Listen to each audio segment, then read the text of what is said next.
Hello hi friends అందరికీ ఈరోజు మనం బొబ్బట్లు ఎలా చేయాలో చూద్దాం.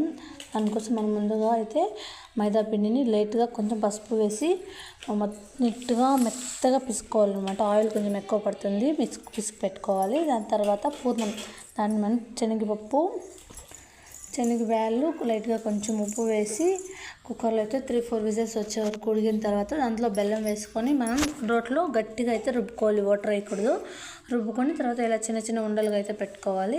తర్వాత పిండిని అయితే ఇంకోసారి బాగా మెత్తగా ఇంకోసారి పిసికి తర్వాత ఇలా కొంచెం కొంచెం తీసుకొని పిండి ఇలా 2 చేతుల్లో ఇలా తీసుకొని తర్వాత పూర్ణం అంటారు దాన్ని ఒకటి పెట్టుకొని మధ్యలో మనకు కావాల్సిన షేప్లో స్లోగా వత్తామంటే రౌండ్గా పల్చగా అనేది వస్తుందండి. అంతే దాన్ని తీసి మనం పెనం మీద అటు ఇటు నూనె వేసుకొని కాల్చుకోవాలి. నాకైతే రెడ్ కలర్గా బ్రౌన్ కలర్ వస్తేనే ఇష్టం, బ్లాక్ అయితే నచ్చదనమాట.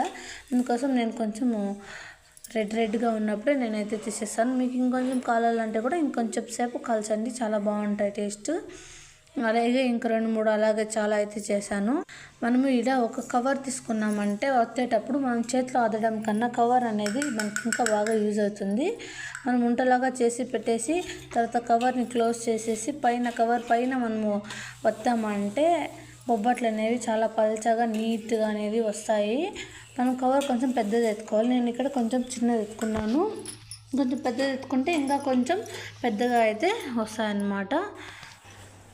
Thank you so much for watching. అయితే లైక్ చేసి సబ్స్క్రైబ్ చేసి ఛానల్ని మీకు కావాల్సిన మరిన్ని వీడియోస్ కోసం కొంచెం కామెంట్ చేయండి. ఏమైనా వీడియోస్ కావాలంటే కామెంట్ చేయండి, రెసిపీస్ కూడా నేను చేస్తాను. ఇది ఒక్కటైతే లాస్ట్లో కొంచెం పిండి అయితే మిగిలింది, దాన్ని అలాగే ఒత్తి పెట్టి కాల్చాను అనమాట. నాకు చాలా ఇష్టం ఇది. కొంచెం సాల్ట్ వేసి పెట్టాను దీన్ని. చాలా అంటే చాలా బాగుంటాయి. ఇలా బొబ్బట్లు కూడా చాలా బాగా వచ్చినాయి.